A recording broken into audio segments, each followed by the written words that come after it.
Hi, I'm Carrie, and this is A History of the Big House by Charif Majdalani, novel originally published in France in 2005, but just translated in English last year.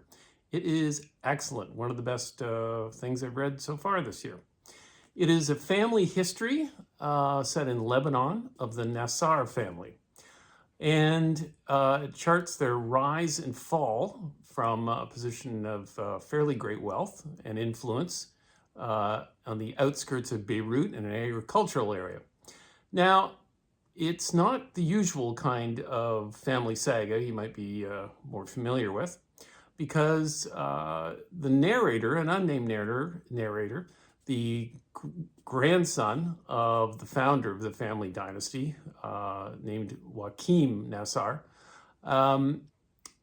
lets us know from a very early point that he has very little information to go on in building up the story of what happened in the past. He can only talk to his father, really, who has sort of fractured memories of the past, and a few other relatives. And the point of this is that the writer, Majdalani, seems to be articulating the idea that all family histories, or most family histories, and by extension, national histories, are half myth and half fact, perhaps even more myth than fact. Because as the narrator picks up nuggets of information about his family's history, he has to, and he very clearly states this, has to spin out tales based on the few morsels of information he has. And in this respect, the novel is very much like other literature I've read coming from what we could call the Arab world, and that in the Middle East, is that it follows the Arabic storytelling tradition of stories within stories, like 1001 Nights, that sort of thing. Within each story, the grand overarching narrative of this family history, there are many dozens of little sidebar stories that the narrator chases and describes, or rather, he invents.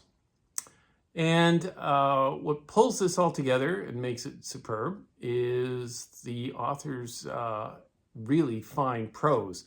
There's some really magical writing in here, very evocative. His descriptions of the land and of the family, the Nassar family's orange plantation. Yes, they came to their wealth and power through the planting of one of the first orange groves in Lebanon, which is evidently based on historical fact that that area became a great supplier of oranges in the early 1900s.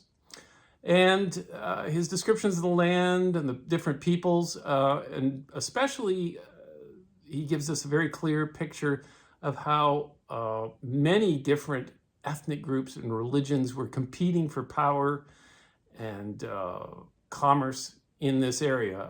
The Nassar family are Orthodox Christians, but they're scraping along and rubbing shoulders with various competing religions, other Christians like Maronites, and of course Muslims, and so on and so forth.